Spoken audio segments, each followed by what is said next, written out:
নমস্কাৰ কৃষক বন্ধুসকল, Assam agriculture tips YouTube channel সকলোকে স্বাগতম জনাইছোঁ। কৃষক বন্ধুসকল, আপোনালোকে দেখিছে আজি মই এখন ড্ৰাগন খেতিত আছোঁ আৰু এই ড্ৰাগন খেতিখন হ'ল চিৰাং জিলাৰ কদমতলা অঞ্চলত। আৰু মই এই ড্ৰাগন খেতি যোনে কৰিছে এওঁ হৈছে ৫ নং কোকৰাঝাৰ লোকসভা সমষ্টিৰ যি MP জয়ন্ত বসুমতাৰী ছাৰ। তেখেতৰ এই উদ্যোগতে এই ড্ৰাগন খেতি কৰা হৈছে 2 বিঘা মাটিত, হয়তো প্ৰথমবাৰ কৰিছে। কৃষক বন্ধুসকল, আজিৰ এই ড্ৰাগন খেতিৰ বিষয়ে থুলমূল এটা আভাস দিয়াৰ কাৰণে আজি এই সৰু ভিডিঅ'টো মই প্ৰস্তুত কৰিলোঁ। কৃষক বন্ধুসকল, আশা কৰোঁ ভিডিঅ'টো আপোনালোকক ভাল লাগিব আৰু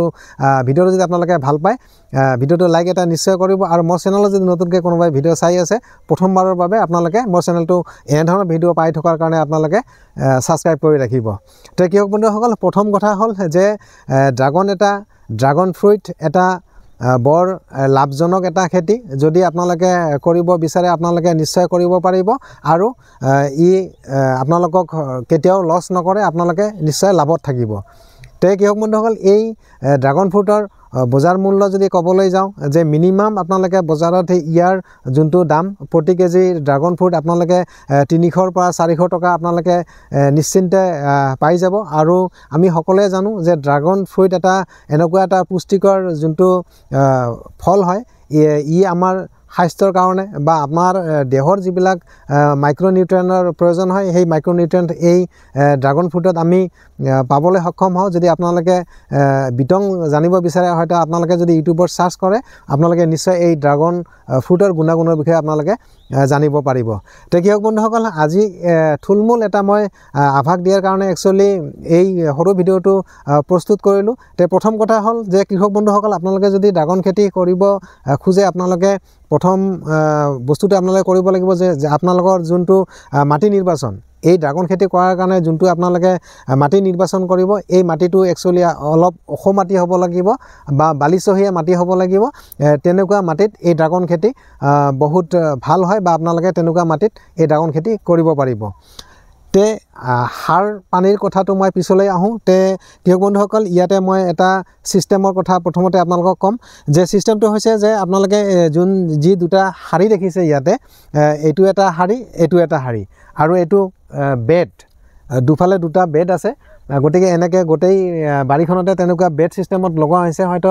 এই লগোৱাৰ যোনটো ছিষ্টেম, এই ছিষ্টেমটো বহুত খেতিয়কে হয়তো বিভিন্ন ধৰণে কৰে। যদি আপোনালোকে এনেকৈ শাৰী পাতি কৰে, শাৰীটো আপোনালোকে কৰিবই লাগিব। তাৰপিছত আপোনালোকে ছিষ্টেমটো হয়তো বেলেগ কৰিব পাৰে, সেইটো বেলেগ কথা। যে প্ৰথম কথা হ'ল যে আপোনালোকে এটা শাৰীৰ পৰা আন এটা শাৰীৰ দূৰত্ব আপোনালোকে 10 ফিট ৰাখিব। আকৌ কৈছোঁ মই যে আপোনালোকে এই এটা শাৰীৰ পৰা আন এটা শাৰীৰ দূৰত্ব আপোনালোকে কমেও 10 ফিট ৰাখিব। আৰু এটা খুঁটাৰ পৰা আন এটা খুঁটা, যি খুঁটাত আপোনালোকে ড্ৰাগন যোনবিলাক ষ্টেম লগাব, এটা খুঁটাৰ পৰা আন এটা খুঁটাৰ দূৰত্ব আপোনালোকে 8 ফিট ৰাখিব। সেইটো হৈছে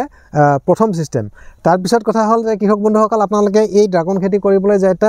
যাওঁতে হয়তো কি সাৰৰ প্ৰয়োজন হ'ব বা হয়তো আপোনালোকে ভাবিব পাৰে হয়তো বেলেগ কিবা সাৰ লাগে নেকি।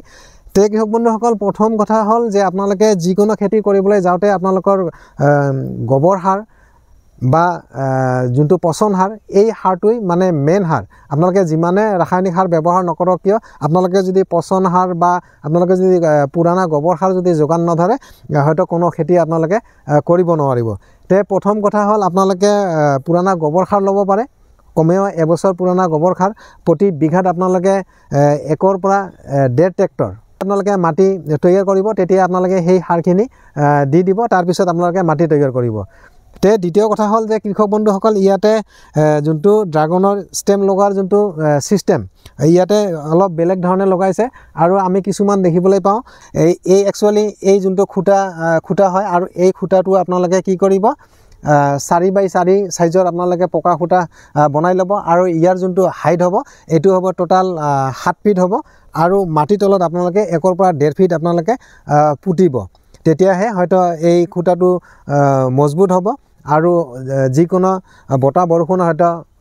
পৰি যোৱাৰ চান্স নাথাকে তে প্ৰথম কথা হ'ল আপোনালোকে ড্ৰাগন খেতি কৰিবলৈ যদি এই যোনটো খুঁটা প্ৰস্তুত কৰিব এই খুঁটাটো আপোনালোকে 7 ফুট কৰিব আৰু 1.5 পৰা 2 ফুট আপোনালোকে মাটিৰ তলত ৰাখিব আৰু বাকীখিনি ওপৰত ৰাখিব আৰু এইখিনিতে আৰু এটা কথা কৈ থওঁ যে এই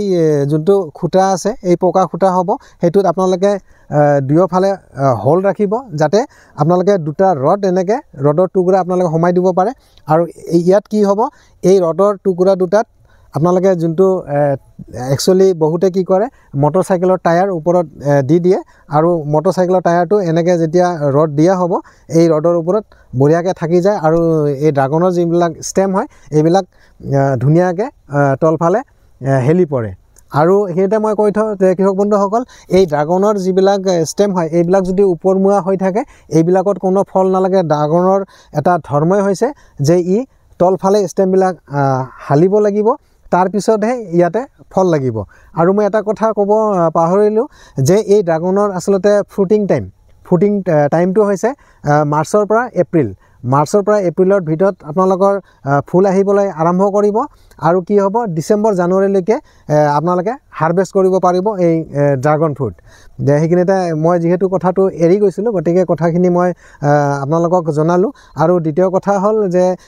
ড্ৰাগন হৈছে এটা মৰুভূমিত হোৱা উদ্ভিদ একচুৱেলি ড্ৰাগন ফ্ৰুটটো মৰুভূমিত হোৱা উদ্ভিদ ইয়াতে বেছি পানীৰ দৰকাৰ নহয় গতিকে প্ৰয়োজনীয় যিখিনি পানী সেইখিনি যোগান ধৰিলে হৈ গ'ল আৰু যোনটো মই সাৰৰ কথা কৈ আছিলোঁ তে কৃষক বন্ধুসকল আপোনালোকে পুৰণা গোবৰ সাৰ আৰু তাৰ লগত ৰাসায়নিক সাৰ হয়তো DAP পটাছ বা ছুপাৰ ফসফেট বা ইউৰিয়া আপোনালোকে যেনেকৈ খেতি কৰে বা যি পৰিমাণে আপোনালোকে ব্যৱহাৰ কৰে সেই পৰিমাণে ব্যৱহাৰ কৰিলে হৈ গ'ল তে কৃষক বন্ধুসকল ইয়াতে এটা চিষ্টেম দেখাইছোঁ ইয়াতে যোনটো খেতি কৰা হৈছে ইয়াতে কি হৈছে এই ষ্টেমবিলাক 1.5 ফুট আঁতৰে লগোৱা হৈছে ইয়াতে এটা ষ্টেম ইয়াতে এটা ষ্টেম ইয়াতে এটা ষ্টেম মানে 1.5 ফুট আঁতৰে গোটেই বেডটোত লগোৱা হৈছে কিন্তু কিছুমান খেতিয়কে কি কৰে এই যোনটো খুঁটা থাকে এই খুঁটাৰ 4 কোণত 4টা ষ্টেম লগাই দিয়ে আৰু বঢ়িয়াকৈ বান্ধি দিয়ে আৰু ই ওপৰলৈ উঠি যায় তে আপোনালোকে এনেকুৱা চিষ্টেমতো কৰিব পাৰে আৰু মই যোনটো আজি চিষ্টেম দেখিলোঁ সেইটো বেয়া নহয় ধুনীয়া এটা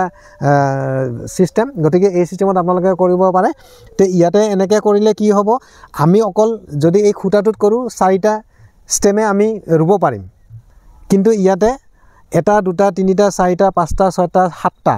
ইয়াতে এইটো সাইডত 7টা ৰুইছে সেইটো সাইডত 7টা ৰুইছে গতিকে 14টা এই দুটা খুঁটাৰ মাজতে ৰোপণ কৰিছে ষ্টেম কিন্তু ইয়াতে আপোনালোকে কৰিলে কি হ'ব আপোনালোকে ইয়াতে 4টা হয়তো সেইটো পোষ্টত 4টা বা 4টাতে 8টা হ'ব ইয়াতে ষ্টেম বেছি লগাব পৰা হৈছে হয়তো উৎপাদনো বেছি হ'ব তে কৃষক বন্ধুসকল যে আপোনালোকে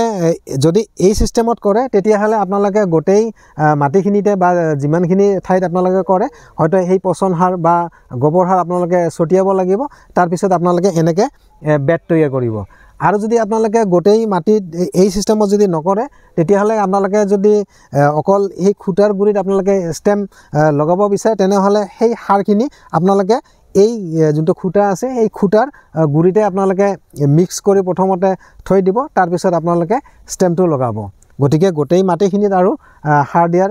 দৰকাৰ নাই তে কৃষক বন্ধুসকল আজি ফেব্ৰুৱাৰী মাহৰ 13 তাৰিখ এই 13 তাৰিখে মই এই ভিডিঅ'টো প্ৰস্তুত কৰিলোঁ আৰু ইয়াতে আমি